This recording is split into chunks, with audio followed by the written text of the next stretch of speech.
Hey everyone, welcome to my channel. Today I am making a video on sowing seeds. This is going to be really fun.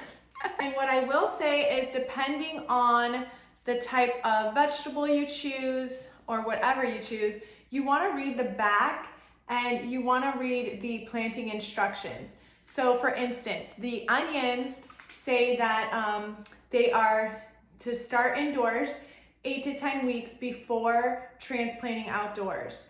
And then it tells you how to plant once they are outdoors. Some of them will say if they do better in cold environments or heated environments. So if you are planting or sowing a seed that may need heating, you may want to get a heating pad like this to put under your seed tray. So this is all a gift that I received and it's from the same company. I do wanna leave some links down below to the company or just like a website or something for you guys to get this information. What I really like about this machine though is that it does have airflow and ventilation. So you can open and close this here, this little window on the side for air to flow through or not. And it's very big. It can hold a lot of seedlings. You can set the dial different ways on the lights. So it goes from 0 to 10 for the light strength. And also it is a light timer. So I thought that was really cool. And these are the other seeds I will be planting. So I'm definitely doing things that I eat a lot of. So this season, this whole year, I will be focusing on cruciferous vegetables. So things like Brussels sprouts, cauliflower, broccoli, and cabbage. So I will be planting those and along with asparagus. Asparagus actually takes a really long time to grow. If you read, now again, I want to remind you, read the back of your seedling packages because each one differs. This particular one says that the harvest time, days until harvest, 720 to 730 days. So we are talking years, 2 years at least, okay? So just keep that in mind that it's like a 2-year process to grow asparagus, but better late than never, and might as well sow them now and get them in the ground so you can see a harvest. Yeah, Brussels sprouts take anywhere from 90 to 100 days to harvest. And all of these cruciferous vegetables are around the same, 60 to 70 for cauliflower. So that seems the least actually. Yeah, 60 to 70 for the cauliflower. So we'll be having cauliflower soon. But yeah, you just want to check this kind of stuff. Also, so this one says for the cabbage to start in a warm environment. So it says in a warm, well-lighted area. So I will be using my lights as I sow these. And then the rest don't really say that it needs like a warm place or anything like that. So I'll just make sure they're a good temperature all the way around because I will be planting them in the same environment. So that is my veggies. I picked up these as well. These deteriorate. You can literally plant them in the ground. So it's a really good thing to sow seeds into. One, because it promotes great root development and strong root development because it's so big. This is 3 inches, I believe. And there are 2, 4, 6, 7, right? Yeah, 7 of these. So this is a water tray. So you would just literally like, you could pour the water inside and have them soak it up, or you can just lightly water them every day and it'll catch the water underneath. So I bought 2 of these that I'll be planting my strawberries in and some of my herbs as well. So let's get started. Before we do, I really want to go over the soil.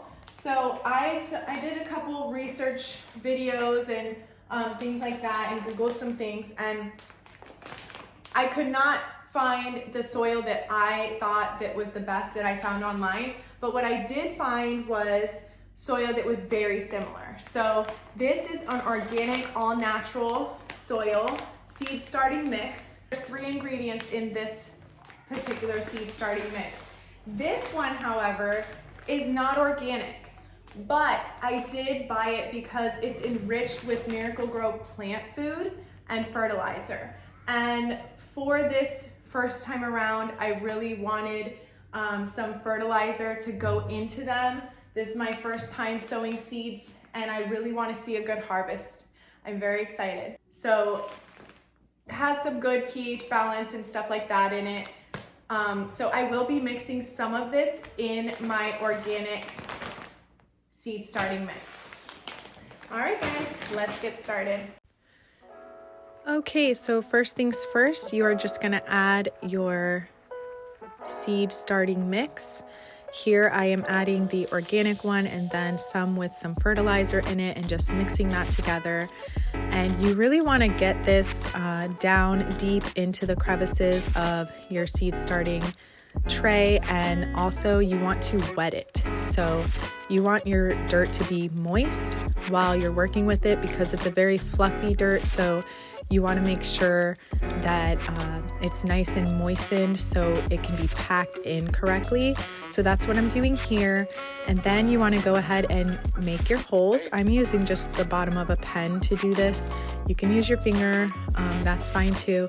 You don't want to go too deep, just about halfway, because your dirt is still only halfway full anyway. So you just want to barely stick something in there to make a hole. I am labeling my seedlings just so I know what they are. I highly recommend that, to do that from the beginning so you know what's growing and what you need to be planting. You want to add at least 2 to 3 seeds per hole or per pod. This way, if one of your seeds doesn't develop properly, you can depend on the others to sprout the way that you would want them to sprout. So that just gives a better chance to see a harvest in the future. And now you want to just top off with the rest of your dirt mix, whatever that is that you would be using. I, again, am using a mix here with the organic and then the fertilizer. And you want to moisten that and pat it down nicely. And that's what I did here. And then we're done with that. Now moving on to the other trays. Here I am just mixing my dirt mix together that I chose, and I am moistening it from the beginning. That way it's easier to work with, and I know how much dirt I need for each little individual planter. And so I'm just filling my planters here.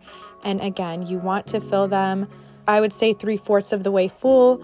Make your holes, and then you're gonna top them off with a little bit more dirt, or you can fill them all the way full, make your holes, and then plant your seedlings and just fill the dirt over top like I'm doing here.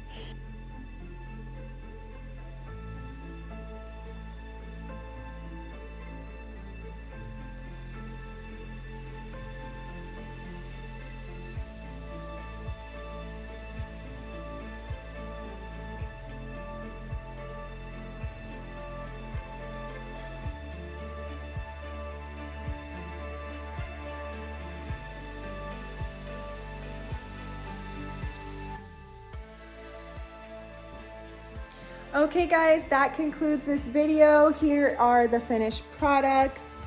Here's a close-up. And now it is a waiting game. We are going to see what happens in the next few weeks. I will keep you updated. Until then, I will definitely be making another video on some other seedlings that need to be sowed. So keep a lookout for that video in the next couple days. Until next time, guys, bye for now.